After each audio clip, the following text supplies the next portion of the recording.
Aloha! You're listening to the NBA Big Board on the evening of the NBA trade deadline. It's over. I'm with Rafael Barlowe. Got a lot to talk about. It's going to be a big breakdown of how this trade deadline affected the 2022 NBA draft. Let's roll.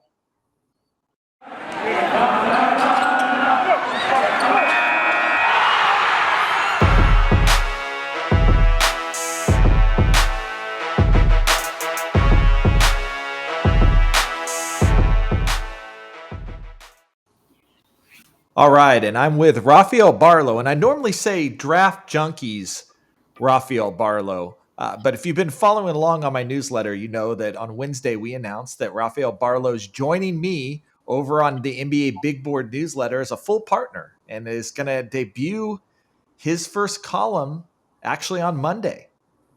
Welcome to not only the podcast, Rafael, where you've been a longtime guest, but welcome to the NBA Big Board newsletter. Yeah, thank you so much for the opportunity. I was still kind of in shock when you had called me and mentioned that you wanted to partner with me. So I'm grateful for the opportunity. And, it's kind of big shoes to fill in a sense because you have such a loyal fan base. And so a new voice is different. Some people, want to hear you all the time, but hopefully I can bring something a little different that's also entertaining for them. Based on the feedback that we got on Twitter, it seemed like people were really excited to have you joining the Big Board. And if you're a longtime listener and you haven't gone over to NBABigBoard.com, that's my Substack newsletter that comes out multiple times a week. And Rafael is, like I said, going to be a full partner. So you're going to see several posts a week from Rafael. Rafael, we talked about this, going to be doing a lot of video work, which is something that we've sort of lacked on the newsletter in the past. A lot of scouting stuff. Of course, Rafael, if you've listened to the show, is an expert in international prospects and has actually been living overseas in Paris this season. But it's not just going to be international guys. We're going to do a lot of cool stuff together, and he's going to do a lot of cool stuff solo as well. And I'm just so excited to have a full partner on this. Yeah, I'm looking forward to it. I already started making videos for the first piece that I'll do on Monday. So I'm already looking forward. Like I said, I've been cutting up videos and I was up like 4:00 in the morning thinking of ways that I can be creative but fun, but at the same time informal, and just bring something a little bit different. So again, I'm thankful for this opportunity. All right, so if you're not a subscriber, go over to NBABigBoard.com, subscribe today. You'll get Rafael's first post in your email on Monday, as well as lots of other stuff. Rafael's got a mock draft coming out. I'm going to have a mock draft coming out soon. Obviously, some big changes. We'll talk about some of that today on the podcast. We had a big trade deadline. I mean, sometimes trade deadlines are duds. Sometimes they're on fire. This trade deadline was just absolutely on fire. There was big deals. There was lots of deals. And our job today, especially for those people that are really interested in the draft, is to think about how a lot of those deals affect the NBA draft. But we're going to start with a deal that has a minor impact in the 2020 draft, but was by far the biggest deal of the day. And that's James Harden being traded from the Brooklyn Nets to the Philadelphia 76ers. Ben Simmons comes back. Seth Curry comes back. Andre Drummond comes back. And the Nets, who traded away a gazillion first-round picks to get James Harden from the Houston Rockets, pick up the 76ers 2022 first-round pick. They can actually defer the pick to 2023 if they want to, but it'll be interesting to see how the season plays out and what the Nets decide whether to game it this year or next year. Right now, it sets it like the 24th pick in the draft right now, or whether they're going to push it back. But let's start, Rafael, with your initial reaction. Who won this trade? The Nets or the 76ers? I think the 76ers won it. I think that, Embiid is playing great basketball. I think Harden is totally fine with being Embiid's sidekick. And it just seemed like they had a lot of issues going on in Brooklyn behind the scenes. And it's weird, everything just seemed to come up within the last 2 weeks as we got closer to the deadline. I think with the Nets, if everything plays out, if Kyrie plays, if he becomes a full-time player and Ben is in shape, then they'll be intriguing. But at the same time, You have two guys that people have questioned whether or not they really love basketball, with Kyrie and Ben Simmons playing with somebody that eats, sleeps, and breathes basketball, and Kevin Durant. So I'm curious to see how the personalities work there. But I think Philly, I think they gave up a lot. I was shocked to see the 2 first-round picks. But I think short term, I think they should be a lot better. It's really interesting because I think the holdup for the last week on this deal has been Tyrese Maxey, Right. who's been playing so well for Philadelphia. They were able to keep him. Then it went to Matisse Thybulle, who I think the Nets would have also liked to have gotten out of this deal.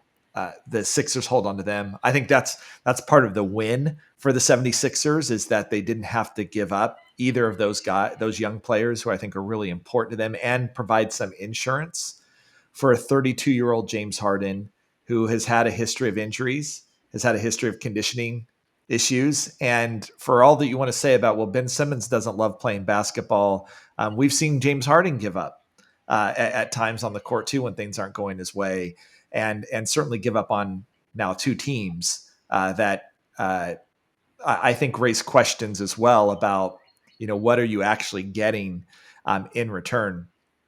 The cap part of me says, okay, this is a disaster for Philadelphia because they're going to have to sign James Harden at the age of 33 to a long-term deal that will likely look as bad or worse than the Russell Westbrook deal looks right now down the road. It's hard to imagine that James Harden is going to be, super productive at, 36, 37, 38 years old. Maybe he is, because he doesn't rely so much on his athleticism as someone like Russell Westbrook or John Wall did, for example.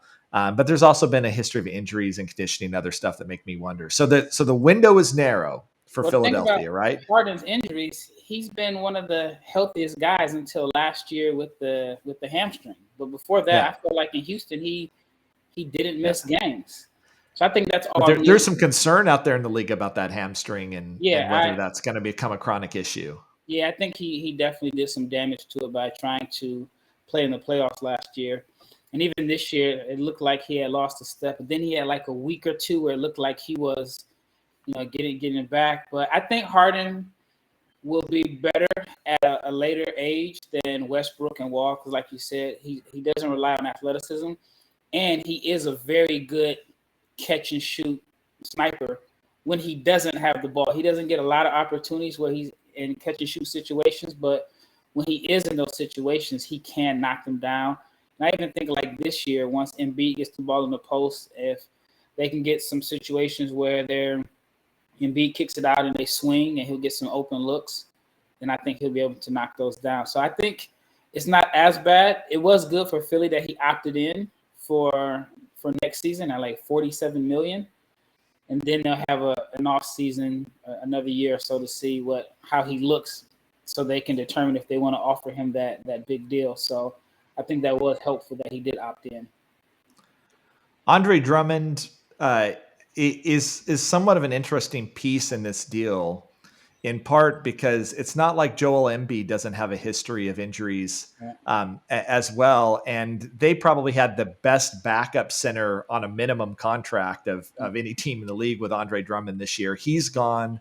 That leaves the Sixers a little bit vulnerable now if something were to happen to Embiid, which was, I think, part of the rationale of bringing in Andre Drummond. Also, I think that Drummond ends up being sort of a nice piece for the Nets as well. I mean, one of the interesting things about the Nets is, forget about Ben Simmons for a minute, Seth Curry bringing in shooting, Andre Drummond bringing, a presence in the middle that I think that's been one of the question marks for the Nets throughout the entire season. But let's talk about Ben Simmons for a minute, because him as a small ball five with Kevin Durant, Kyrie Irving, I love that team. And Seth Curry, sniping away as well. I really love that team. So the question is, are we going to get all-star Ben Simmons? Are we going to get the Philadelphia 76er or the 76er playoff Ben Simmons that got him in all of this trouble in the first place in the game against the Atlanta Hawks? And it was really interesting to watch ESPN and hear Ramona Shelburne sort of talking about this. Ben's excited to be there. He's not quite ready to go. There's going to be a process to get there, and I'm wondering, all the red flags start to come up. What does that look like? In what ways isn't he ready? Be ready tomorrow, because then it's like, like what issue did you have? So, and then I don't know. I think he can be, because I think he can just say that was a toxic environment for him, and he's out of that toxic environment now. I mean, at the end of the day, what's going to happen, right? If he does that, I think he could opt out. Maybe there's other stuff going on, but he's 25 years old, and this is one of the things that I feel like we've been too hard on Ben Simmons. Ben Simmons has weaknesses. They're significant weaknesses. He has not learned how to shoot the basketball. His confidence waned significantly in the playoffs. He obviously passed up a essentially wide open layup in a game that was really critical. But this is a guy who's made multiple All-Star teams, is one of the best defenders in the league, runner-up for Defensive Player of the Year. He's 25 years old. If he can get things right, if the Nets can get things right with him, this extends that run for Brooklyn, yeah. I think. And one of the reasons that I like this deal, it is a big risk because we don't know how much of this Ben Simmons stuff was a ploy to get out of Philadelphia versus, okay, there's significant serious issues here that he's continuing to address. My guess is the Nets had to have done their homework on this before they made this deal. And so I'm gonna come down and say I think the Nets. I'm gonna predict that the Nets ultimately win this deal, and that we'll look back on this historically and say this was a good deal for Brooklyn and not quite as good deal for Philly. Because the only way to me that this deal is good for Philly is if they win an NBA championship with James Harden. That's it. That's the only window. And we know there's a million reasons that sometimes even the best team in the NBA doesn't win the NBA championship that year. So that's their only outcome where this deal works for Philadelphia. And I'm gonna hedge against it. Well, I think that they're the NBA champions. I think it's the same way with the Nets. I mean, if they have to win the championship in order for this deal to work out, I'm not a Ben Simmons supporter. I can be really harsh on him. And the reason I'm so harsh on Ben Simmons is because I don't think that he's done anything to improve his game. Everything that he has is just natural God-given talent. And if he lacks confidence, it's almost like me not studying for a test. And I'm not confident because I didn't study for it. Like it doesn't even look like he's attempted to work on his shooting. And he strikes me as a guy that everything has come so easy to him. And that when people are telling him, like, this is what you need to do, it's almost like, well, no, I can prove to you that I can be an all-star without it. And my concern is when I watched him in 2019, when he had Jimmy Butler on the team, and when he didn't have the ball, he just stood at the dunker spot. And there were times where he may have had Kyle Lowry on him or Van Fleet, and he didn't even duck in. He just kind of stood there. And so I wonder, how does he play? I think they're going to be fine in the regular season, but in the playoffs, is he going to be active off the ball? If Kyrie has the ball and Kyrie's, dancing and doing what he does, is Ben just going to stand there? I think in transition, they'll be great, but it's the playoffs where Ben Simmons concerns me, because that's when his lack of confidence really stands out. And then teams also have plenty of time, weeks in advance, in some senses, to really game plan for him. And I think it's a big risk for both teams. It could really end up imploding. Like if you told me that the Nets imploded this season, because Kyrie is I don't think he's under contract next year. And I think they decided not to offer him an extension after the whole situation where he chose not to get vaccinated. I mean, that could be really bad. And then, if Philly could have, worst case scenario, they could have both of their guys not 100%, or I think both teams are in the same situation. But wouldn't it be great for the NBA if they meet in the playoffs? Oh, I think we're all praying for that. And that would maybe be and everybody healthy, everybody on the court, to see ultimately how that that plays out, because a very healthy Philly team and a healthy Nets team that included a healthy Ben Simmons, there's a really great debate that you can make about which team wins Well, I that would give it 7-game series. to Philly because Kyrie can't play at home. And then imagine the Philly crowd in the playoffs with Ben Simmons. So I would think that edge would go to Philly. I'm guessing that maybe there's going to be some changes in pandemic policy by then. Maybe not. We'll see. Really interesting. Interesting to break down. I've always probably been a guy that errs a little bit more on people are too hard on Ben Simmons. It's hard for me to say that a guy who is the runner-up for Defensive Player of the Year hasn't improved his game since he came out of college. That because I think we so focus on the offensive end of the game that we don't say that playing defense at the level that Ben Simmons plays defense at is also a skill. Also requires improvement. That he wasn't that good as a rookie to the point that he is now on the defensive end. And this is again where I feel like analysis gets skewed because James Harden is one of the worst defenders in the league, but he's so great on offense. We don't really talk about it. We talk about his offense. And then when we get to Ben Simmons, he's so weak as a shooter. The initial discussion is all about the fact that he can't shoot and what sort of offense is he going to run. And we almost don't even talk about the fact that this, maybe next to Rudy, is the best defender in the NBA. And so I think those things matter. And in these discussions, this is what you hear all the time. Harden, man, such a great offensive player. Oh yeah, he can't play defense. Simmons, terrible offensive player. Oh yeah, he plays pretty good defense. Well, I mean, as great of defense as Ben Simmons played in the playoffs last year, at the end of the day, it was an offensive play that changed everything. It was his lack of effort on offense. So, of course, he played great defense on Trae Young, but the thing about Trae is that he's going to get up enough shots to where he's still going to get his numbers. And then I think if you're not playing offense, it ends up being 4-5 in the playoffs. And I just think it's really hard for a team in today's NBA to overcome a very reluctant shooter, someone that doesn't have confidence. So, well, with Seth Curry, Kyrie Irving, and Kevin Durant on this roster, I don't think they're going to lack in guys that are going to be really comfortable shooting the basketball and getting it done, and in ways that I think they're better suited to handle Ben Simmons than maybe even the Philadelphia team was, just by the way the team itself was sort of constructed. So it's an interesting point, Rafael. I will come back and have this discussion again. And if the Nets and Sixers make the playoffs, I'm going to go Nets. He's going to go Sixers, and that's the big trade. I mean, that was by far the biggest trade. The other big trade today on Thursday was obviously Kristaps Porzingis.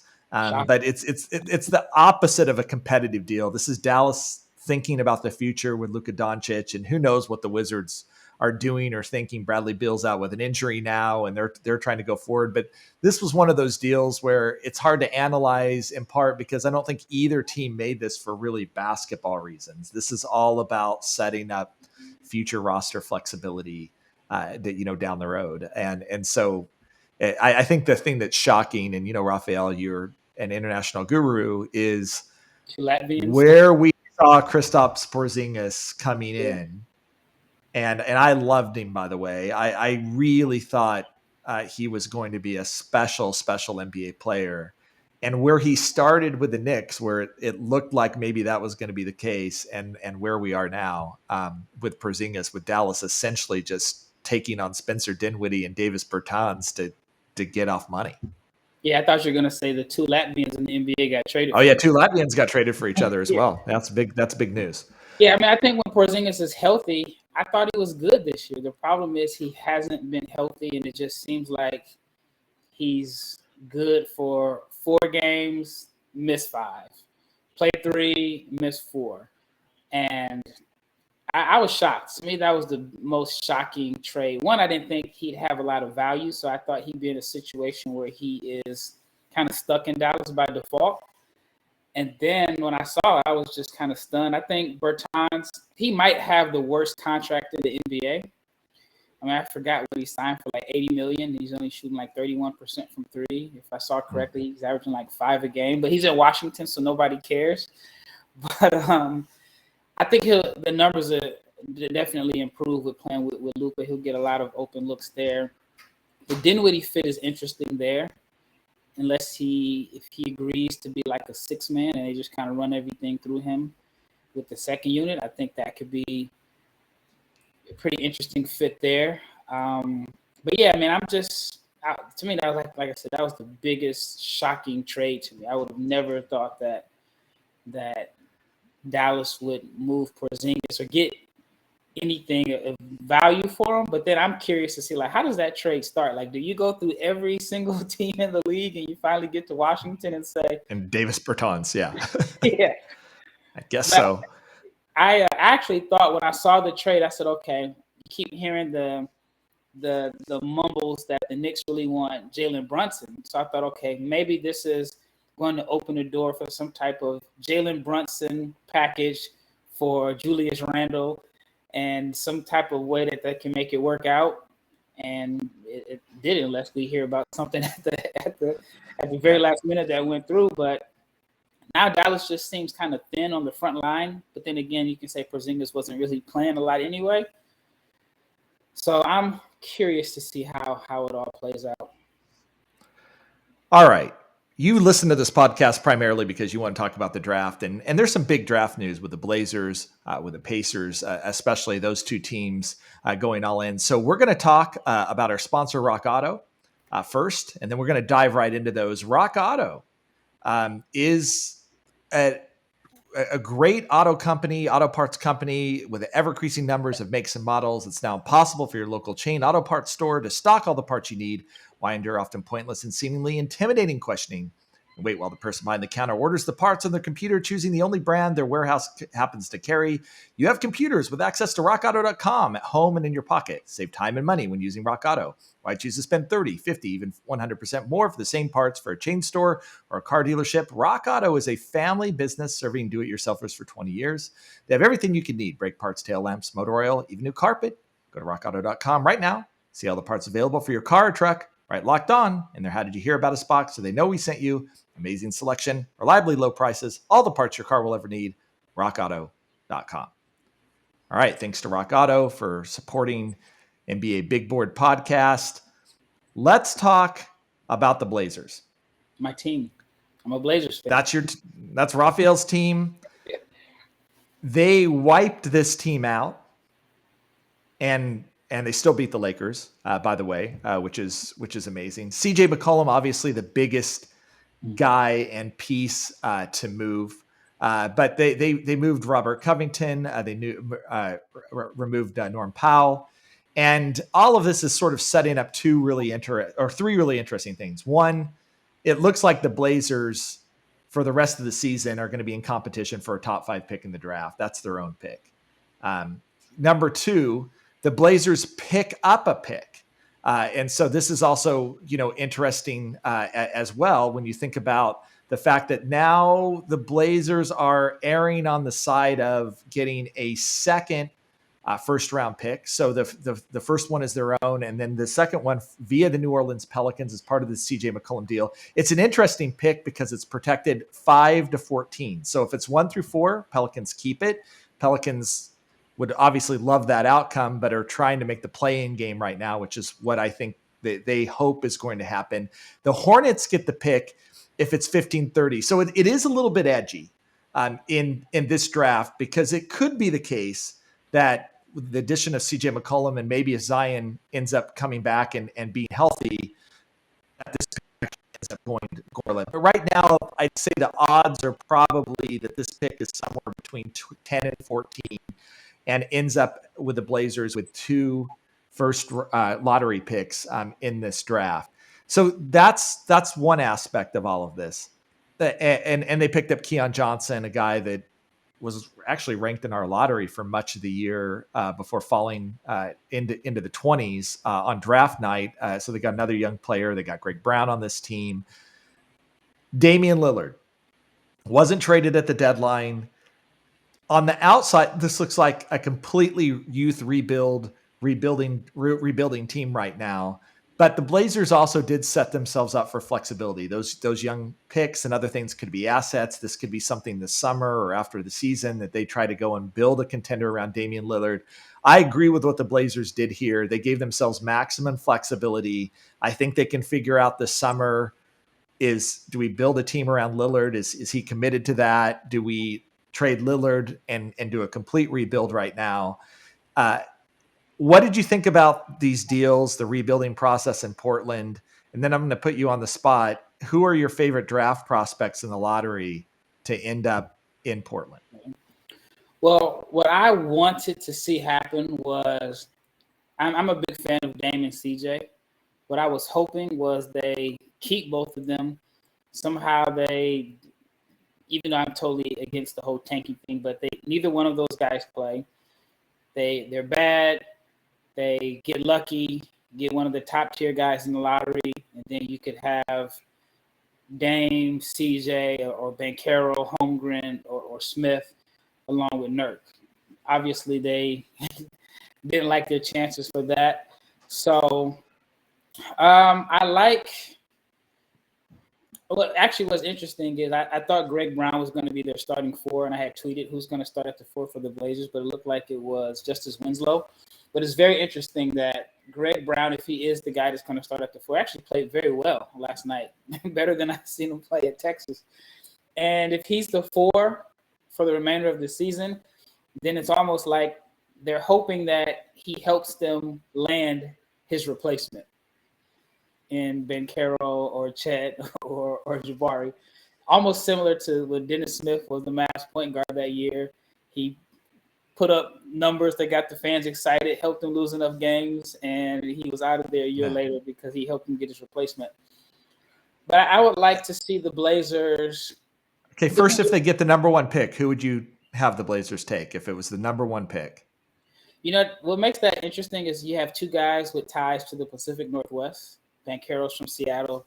Chet's obviously going to school in that area. So I think it would be between those two. I think for the Blazers, I would go Banchero because for Damian Lillard's timeline, I think he may be the most NBA ready. So that's what I would go with. But then again, it just depends. Like if you see Chet as a 5 or a 4, but I would go with Banchero if they get into that top tier. That'll be really interesting because the knock on the Blazers is that they've lacked elite athleticism up front. Mm-hmm. What is interesting now, the two guys that they have from the 2021 draft now, Greg Brown and Keon Johnson, were probably the two best athletes in the draft. So they have, but whether they can play basketball is another question. And so that's really interesting to have them taking Banchero, which obviously provides offensive firepower right away. I agree with you. I think he's the most NBA ready of the prospects that are at the top of the draft, but does put them back in a situation again with the one reason that Banchero may not go one is that his defensive versatility. He's not a bad athlete by any stretch of the imagination, but he's not an elite athlete either. That would be really interesting if they end up digging themselves right back in the spot. And I think to your point, maybe some of it's going to be based off of, do we think we have Lillard or not? If we think we have Lillard, then it makes a lot of sense to bring in a guy who we think can help us right now, even though rookies don't help that much. Evan Mobley's changing and Scotty Barnes are changing some of those sort of metrics. Or if we think we're going to lose him, then we go with a guy with the purest upside and we take, Jabari Smith or Jaden Ivey or what have you. Okay, give me a guy 5 to 10. That's the most likely scenario that they're going to have a pick kind of between 5 and 10. Who would be your guy in Portland in that range for the Blazers? To add that if they are going to lose Lillard, then you can almost guarantee you they're going to get another pick in that situation. So they could possibly work out some type of deal where they have 3 first-round picks, similar to what the Grizzlies have.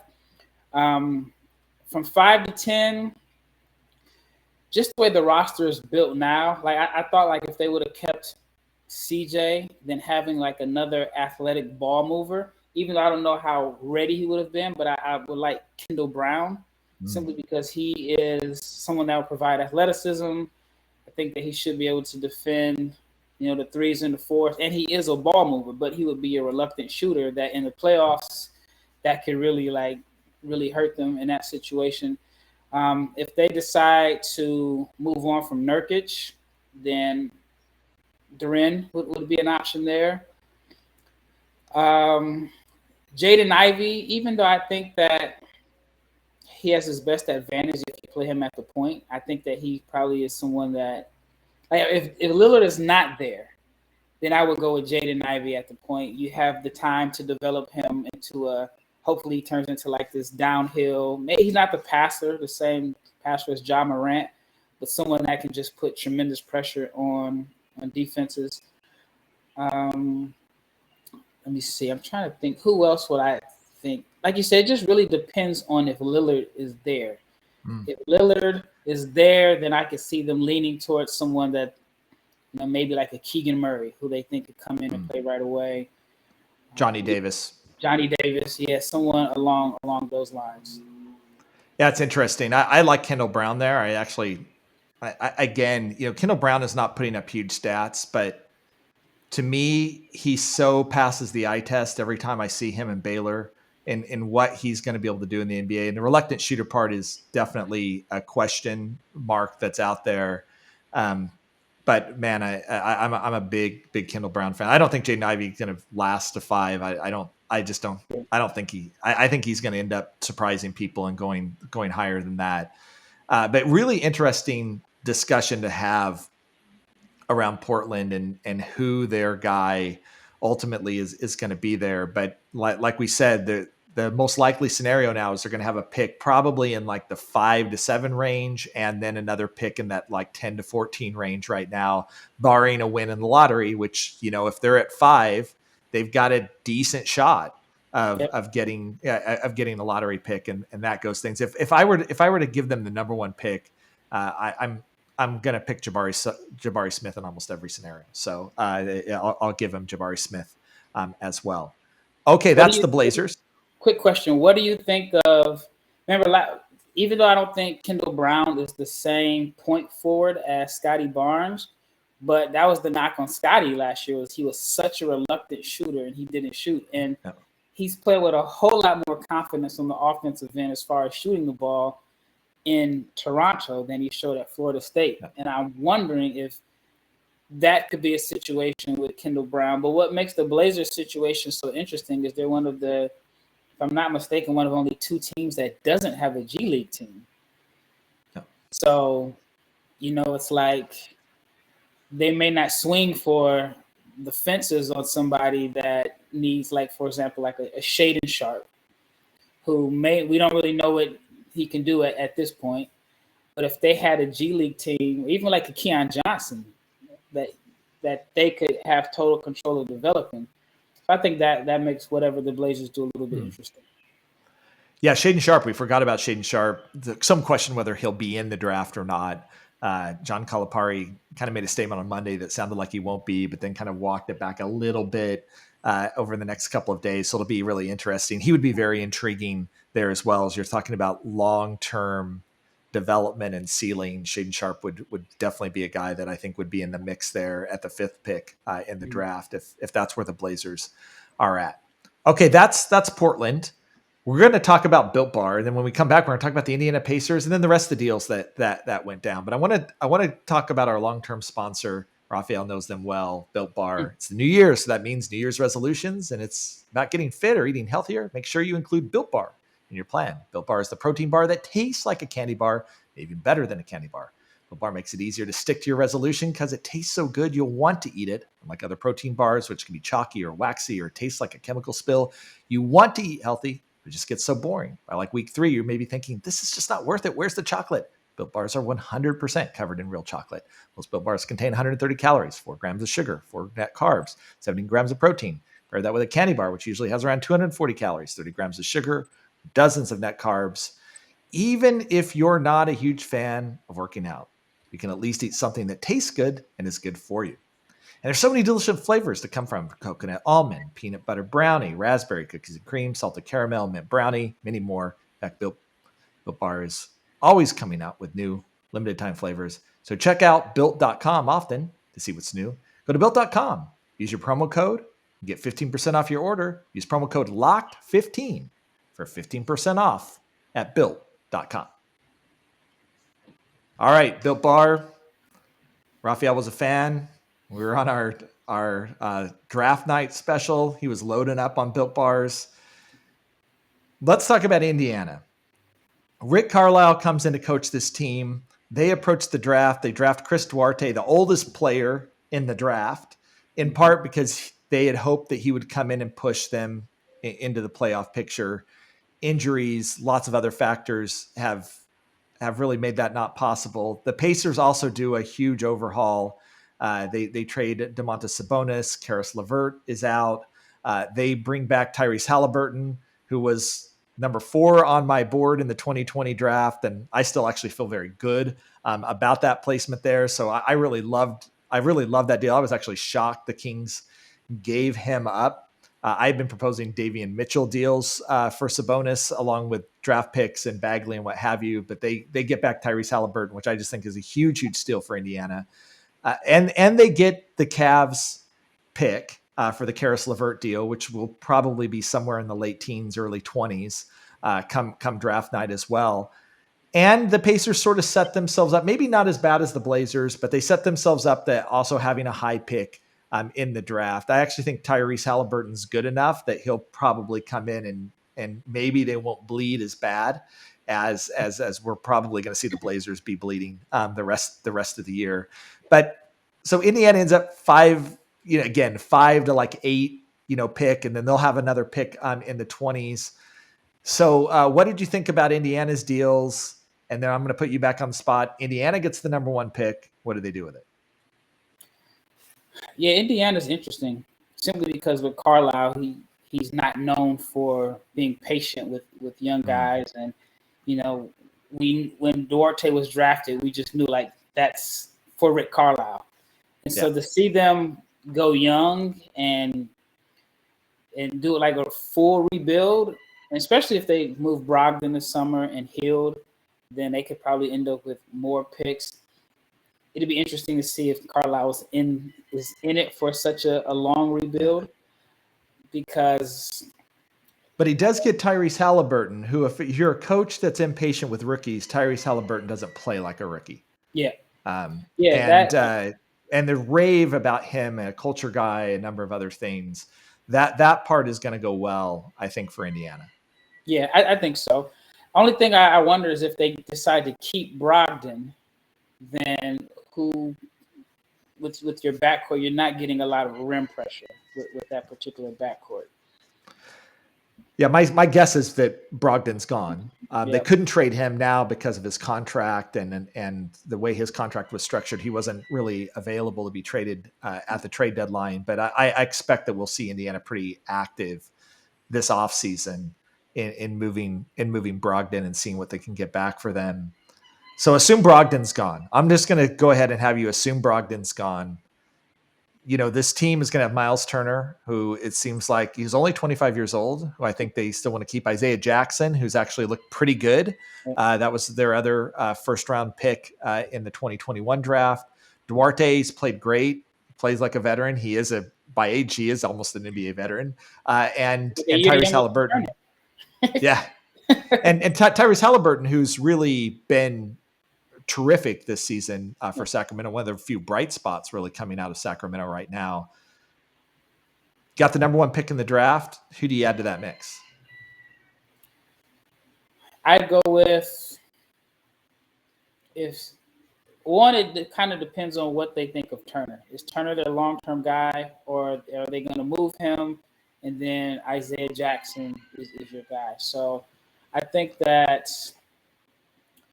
I would probably go with Chet. I would go with Chet, number 1, if I'm the Pacers.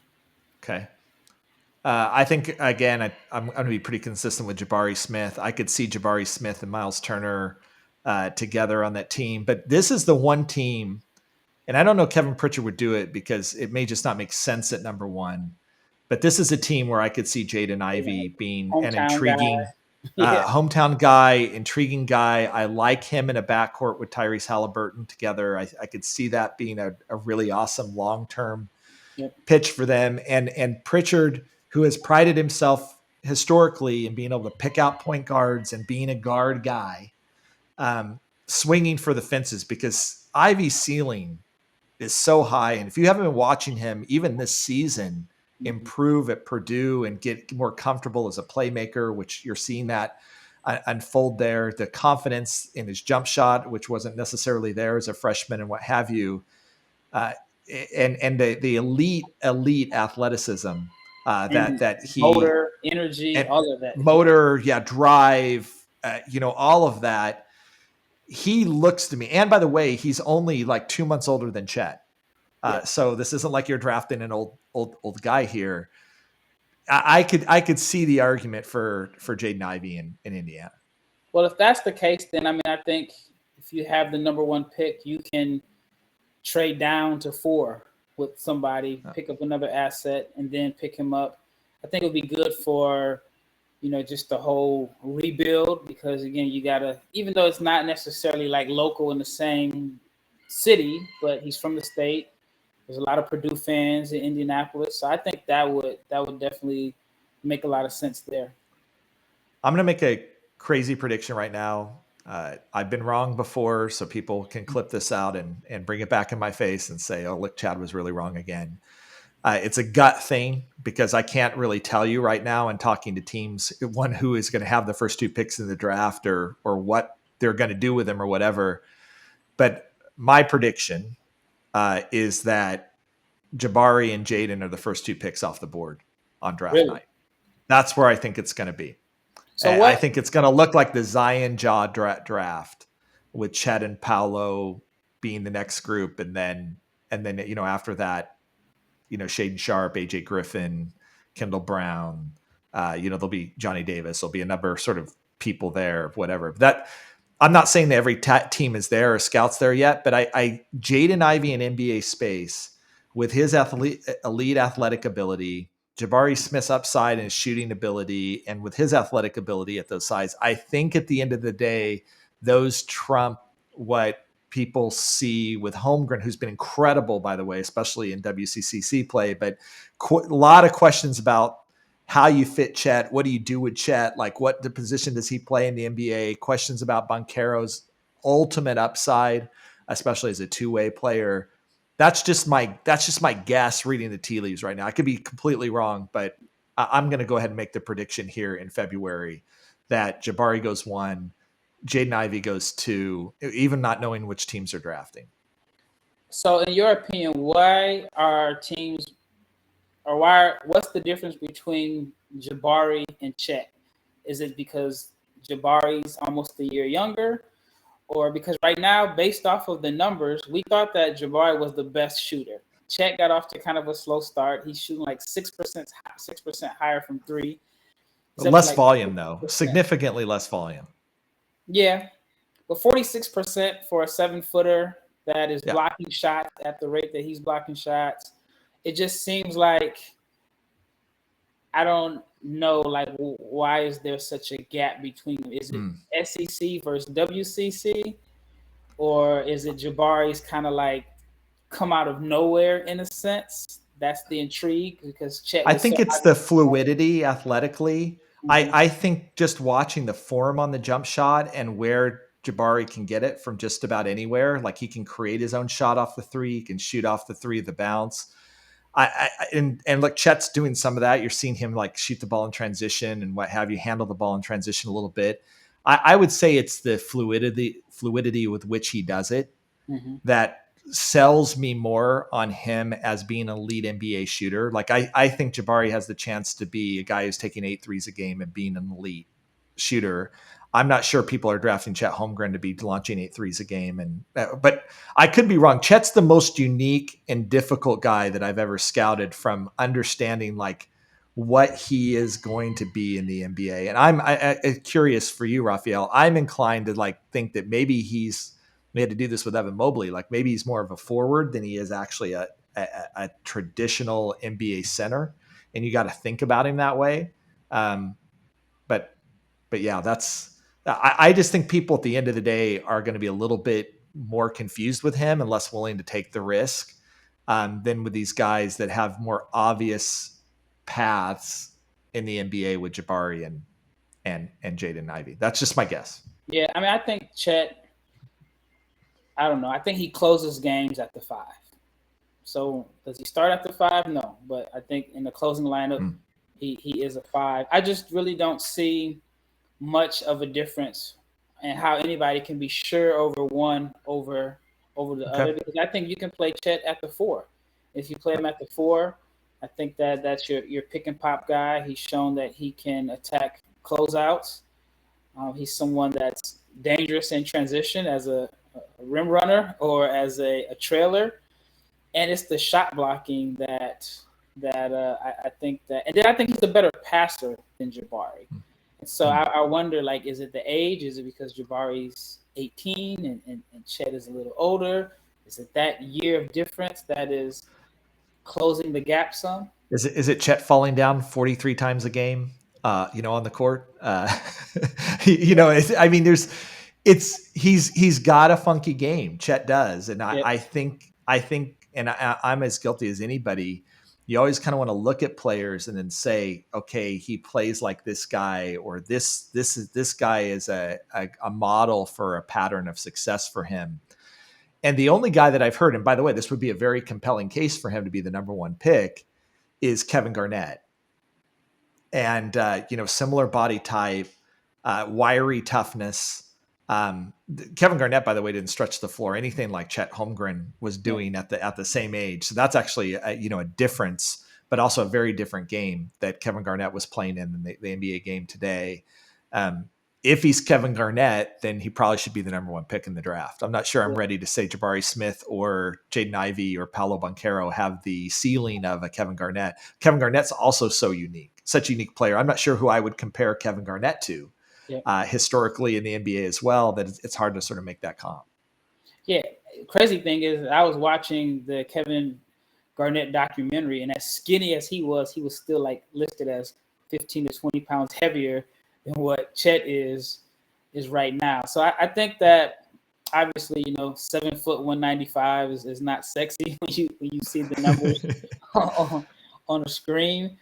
And but I think Chet is a very underrated passer. I don't think he's as good of a passer as Banchero, but I have him as a better passer than Jabari. And then on paper, he's a better shooter. On paper, he's a better shot blocker. So I think it's more than just on paper. He's an elite shot blocker. Yeah. And I think that is really fair. Well, look, this is a fun debate, one that I think Rafael will continue to have. One of the reasons that I want to add Rafael as another voice is the whole idea here is that there's a lot of different ways to view these players and to look at these players and hear multiple perspectives.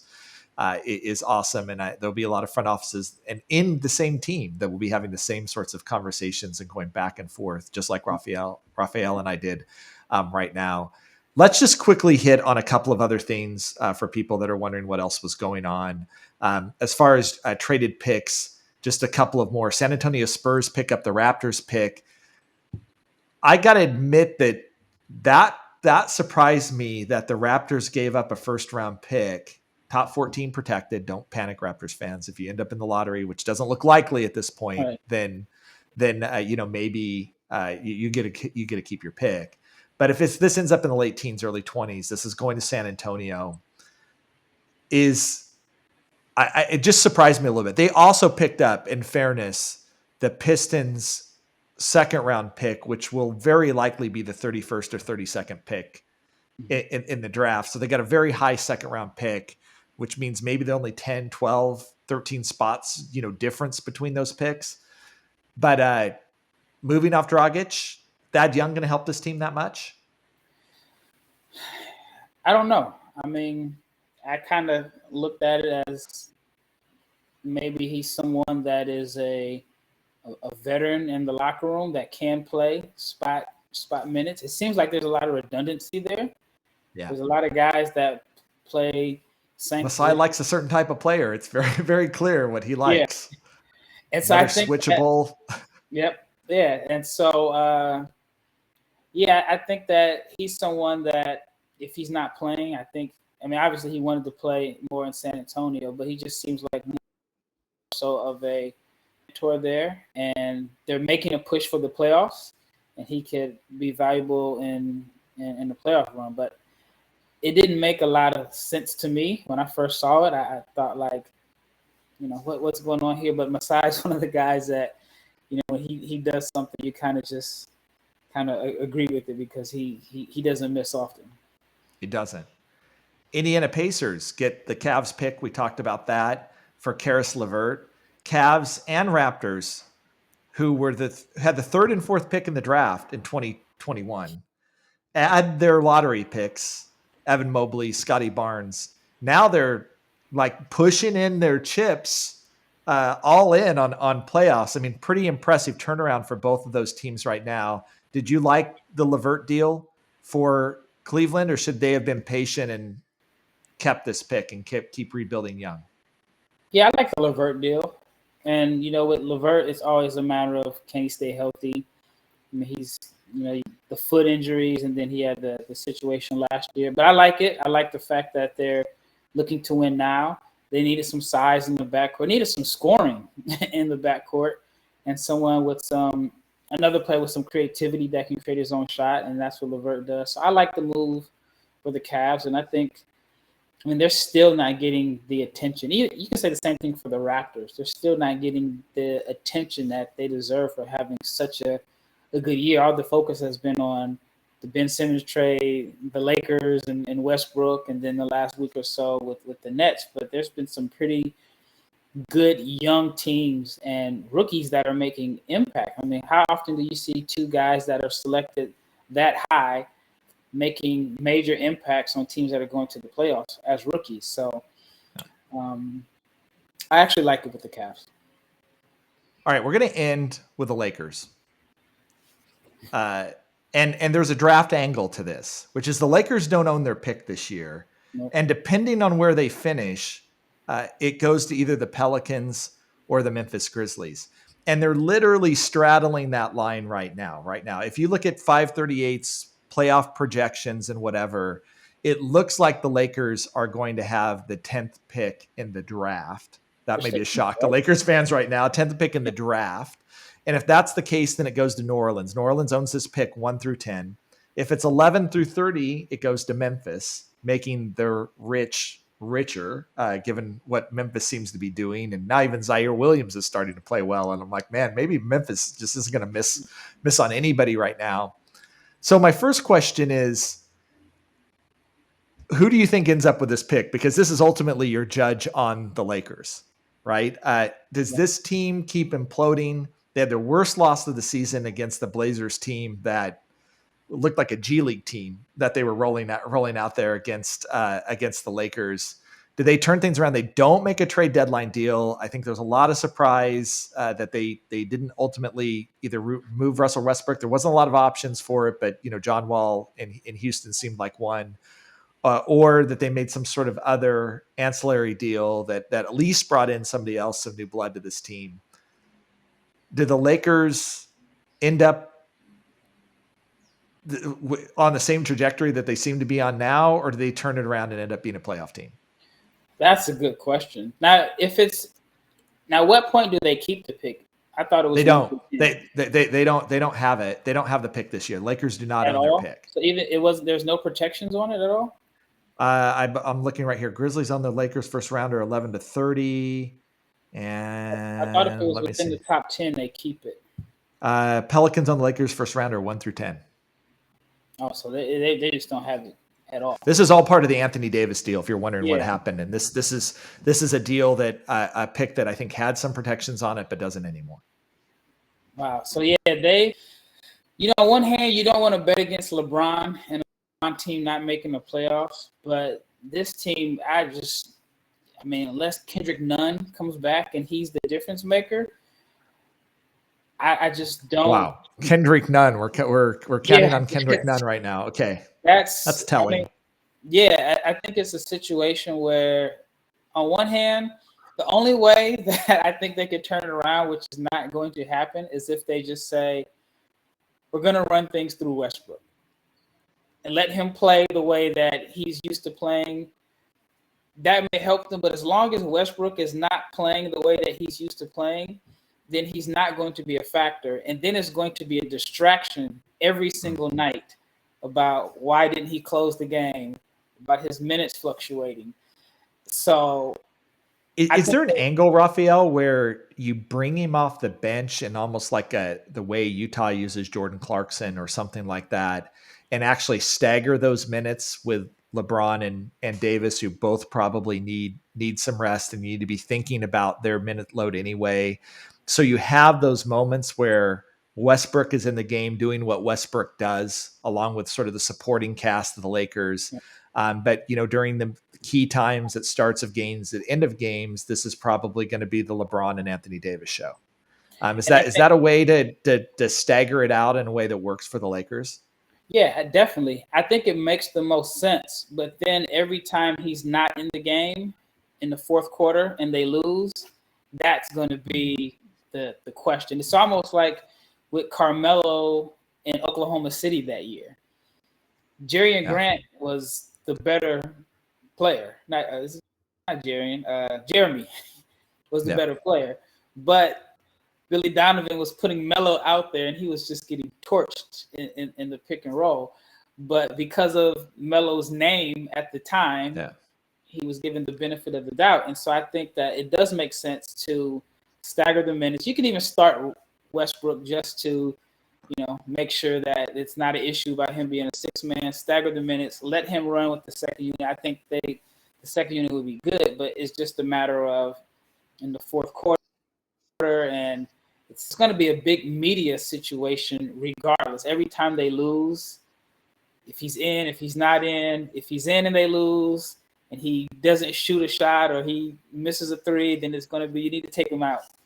If he's not in and you lose, then it's, why isn't Westbrook in the game? So, I mean, just imagine how crazy they look now when they didn't want to give up Horton Tucker for Kyle Lowry last year. They didn't want to include him in any package deal. So, and I even thought the Lakers roster last year was better than it is this year. It'll be really interesting. And then one factor that we're not talking about now is that there will be some players who are going to be bought out of their contracts. Goran Dragic most likely will be. Dennis Schroeder got traded from Boston to Houston. Likely a buyout there. I don't think Houston really probably has plans for him. It could be wrong. There could be other players that are bought out, and that maybe the Lakers are going to get lucky on that way and be able to bring in a player that wants to play with LeBron and Anthony Davis, and they're going to add to their roster that way. I'm sure that's what the Lakers are thinking now, and whether that materializes or not. There's a lot of talk that Dragic is going to Dallas, and that's where he's going to be. Schroeder. With Dinwiddie? With Dinwiddie on the roster, does Dragic go to Dallas now? Yeah, I mean that'll be really interesting. I mean that's just the the rumor and the connection between Dragic and Doncic is the the connection there. It'll be really interesting. Schroeder is another guy who actually played for the Lakers. Does he agree to come back? Does he want to come back? Do they want him back? There's a lot of interesting things that could do this. I'm a believer in LeBron, and so I'm going to say that the Grizzlies end up with this pick, and that Lakers at least make the play-in tournament.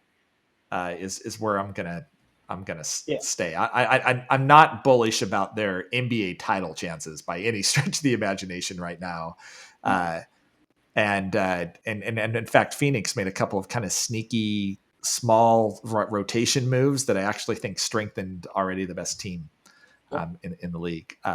So I'm going to say the Grizzlies end up with this pick, and then I'm going to probably hate on the Pelicans a little bit for CJ McCollum, no draft picks, panic move in my opinion.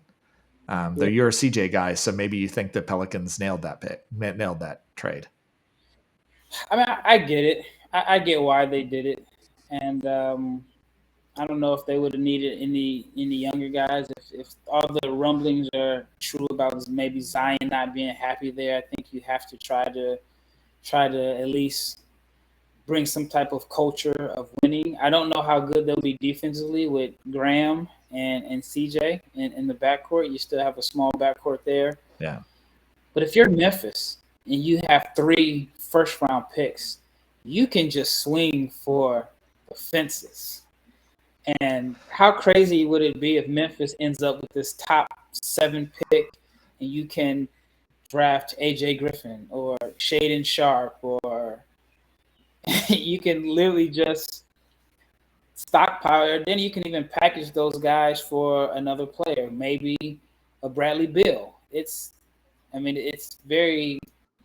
there's a lot of weapons. It's funny because I think I talked about it with you on a podcast. I'm certain it was you. We thought that the Hawks had all this depth and this talent, all these trade pieces that would help them land a big star. Now they seem like they're back to where they were at this time last year, but now Memphis seems like the team that has the assets and the young players and your cornerstones where they can add a star. And I mean, if you're the Wizards, you may have to wonder, like, can we work something out with the Grizzlies? Yeah. And if you're the Grizzlies, you have to ask yourself, do we want to do that? Yeah. The chemistry on this team is excellent. The cap room and space that they have right now, is there another way? I mean, we always sort of talk about, you got to pair 2 superstars or 3 together. Will Memphis try a different path here with surrounding Ja with a very deep and talented roster, and hope that the sort of collective makes that second or third, big star? I mean, it'll be really interesting to see whether they decide to go that way, because we've seen that when it works, it's great. When it doesn't work, it can kind of destroy your team and destroy your future. And, the odds are iffy on this. Yeah, I'm thinking that maybe the Nets may have ended this whole Big 3 era between the Nets and the Lakers. You had 2 teams in big markets, 3 guys making probably $30 million each. One injury to one of the guys, and you're filling out the roster with back-end rotation players and young guys. And now you're screwed. Yeah. Well, you see this in Nets and also with LA, right? With the Lakers. Yeah. So, both of these are your poster children for why this might not always be a good idea. Yeah. Now the Lakers fans are going to say we already won a title. So, it was a good idea, but let's see how they feel about this long term. Okay. He's Rafael Barlowe. And if you're still listening, go over to NBABigBoard.com, subscribe today, and you're going to get Rafael Barlowe's first post for NBABigBoard.com in your inbox on Monday morning. And he's going to be a regular contributor. He's going to have video elements that are coming in all the time. I couldn't be more excited to have him join not just our podcast show, but also over at the newsletter, NBABigBoard.com. Rafael, thanks so much. And let's do this again next week. And you and I, let's compare our mock drafts. Sounds good to me. Once again, we both got new mocks coming, so let's do it. Yeah, yep. So once again, thank you for the opportunity. Like you said, the just the reviews or the comments on Twitter have been really, really good, and so I'm just thankful for this opportunity and just looking forward to it. All right, you're listening to NBA Big Board. Aloha.